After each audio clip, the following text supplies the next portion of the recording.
Olá, hoje a gente vai embarcar numa jornada bem interessante para entender os fundamentos da teologia. E olha, não é só sobre decorar fatos, não. A ideia é entender o porquê e a estrutura por trás dessa busca por saber mais sobre Deus. Então vamos lá, vamos mergulhar nisso. E tudo, absolutamente tudo, começa com esta pergunta. É uma questão fundamental, né? É ela que move toda a investigação teológica. Será que a gente consegue mesmo conhecer um ser infinito, o Criador de tudo? A filosofia, bom, ela debate isso há séculos. E aqui, olha só, está o ponto-chave da nossa conversa. Uma coisa é juntar informação, dados, quase como se fosse um estudo acadêmico. Outra coisa completamente diferente é buscar um conhecimento pessoal de relacionamento. O grande objetivo da teologia, na sua essência, é justamente nos ajudar a construir uma ponte entre esses dois mundos. Essa busca, essa vontade de conhecer, claro, não levou todo mundo para o mesmo lugar. Ao longo da história, ela gerou várias conclusões filosóficas diferentes. Vamos dar uma olhada em como as principais correntes de pensamento encaram essa questão da existência e da possibilidade de conhecer o divino. Bom, temos o ateísmo, que simplesmente nega a existência. Aí vem o agnosticismo, que diz, olha, talvez exista, mas a gente nunca vai saber com certeza. Tem também o deísmo, com aquela ideia do Deus relojoeiro, que criou tudo, deu corda e foi embora. Não se envolve mais. O politeísmo, que acredita em vários deuses. E, por fim, o teísmo, que defende a crença num Criador ativo, presente e que governa o universo. E é partindo dessa última ideia que surge a pergunta, se Deus existe e está ativo, como é que ele se comunica? Pois é, e é justamente aí que a teologia teísta entra com uma ideia central, a de que Deus não fica em silêncio. A proposta é que ele se dá a conhecer, que ele se revela, e isso aconteceria de duas maneiras principais. De um lado, temos o que se chama de revelação geral, sabe? A natureza, o universo, a ordem das coisas, como diz o Salmo 19, os céus proclamam a glória de Deus. Essa revelação está aí, disponível para todo mundo o tempo todo. E do outro lado, a revelação específica, que seria a Bíblia, as Sagradas Escrituras. Ela é vista como uma mensagem mais direta, sabe? Um mapa deixado para a gente entender melhor quem é Deus. Certo.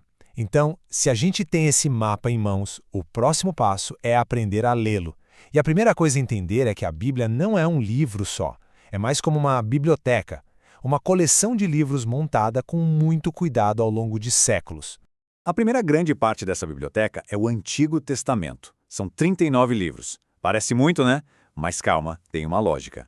Para não parecer um amontoado de textos, eles foram organizados em 4 grandes seções, e cada uma tem um propósito bem definido. Primeiro, a gente tem a lei, também conhecida como Torá, com 5 livros que são a base de tudo. Depois, vem 12 livros de história que contam a saga da nação de Israel. Em seguida, 5 livros de poesia e sabedoria, cheios de reflexões profundas sobre a vida. E por fim, a maior seção, com 17 livros de profecia que trazem as mensagens de Deus através dos profetas. Tá, mas aí vem a pergunta de $1 milhão, né? Como foi que decidiram quais livros entrariam nessa biblioteca e quais ficariam de fora? Quem fez essa seleção? Esse processo todo é conhecido como a formação do cânon. Olha, não foi algo aleatório feito de qualquer jeito, não. Pelo contrário, existiam critérios bem rigorosos. Por exemplo, a origem do texto era de fonte confiável? A mensagem batia com o que já era ensinado sobre Deus? E super importante, as primeiras comunidades cristãs usavam e aceitavam aquele livro? Claro que esse processo não foi da noite para o dia e teve muito debate. A inclusão de alguns livros e a exclusão de outros, como os apócrifos, foi uma discussão que durou séculos. Isso só mostra o quão a sério essa tarefa foi levada. Beleza, mapa na mão, entendemos como ele foi montado, mas de que adianta um mapa se a gente não entende o terreno que ele descreve? Na teologia, isso é crucial. Significa que a gente precisa mergulhar no contexto histórico, geográfico e cultural da Bíblia para entender a mensagem de verdade. Essa analogia aqui é simplesmente perfeita. Pensa só num esquimó. A vida dele é toda moldada pelo ambiente. O iglu é feito de gelo, as roupas são de pele de animal, tudo vem da terra dele. Com o povo bíblico, foi a mesma coisa. Eles foram moldados pelo ambiente e o texto reflete isso em cada página, em cada detalhe. A gente está falando de geografia real, sabe? Lugares como os rios Tigre e Eufrates. De história de verdade, com impérios poderosos como o Egito e a Babilônia influenciando a vida de Israel. e de uma cultura específica, onde as guerras eram com espadas e escudos e a economia era basicamente agrária. Ignorar tudo isso é como se tentar ler o mapa de ponta cabeça. A gente perde uma camada gigantesca de significado. Então, quando a gente junta o mapa, que é o texto, e o terreno, que é o contexto, uma coisa incrível acontece. A gente começa a ver o quadro geral. O Antigo Testamento deixa de ser uma coleção de histórias soltas e se transforma no desdobramento de uma única e grande história. Existe um nome técnico para isso na teologia, revelação progressiva. Mas a ideia é bem simples, na verdade. É a noção de que o conhecimento sobre Deus não foi entregue num pacote único de uma vez só.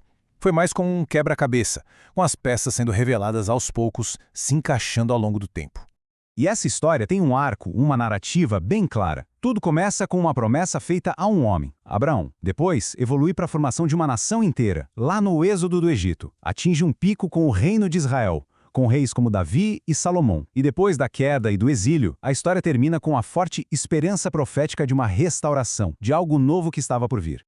E toda essa caminhada histórica do Antigo Testamento, na verdade, estava preparando o palco para algo ainda maior. A história toda aponta para um clímax, para uma revelação ainda mais completa sobre quem é Deus. É aí que conceitos profundos, como o da Trindade, a ideia de um único Deus existindo em 3 pessoas, Pai, Filho e Espírito Santo, começam a ser plenamente revelados como o ápice dessa grande narrativa. E isso tudo nos leva a uma última reflexão, né? E se a teologia não for um estudo estático, uma análise de algo que já acabou lá no passado?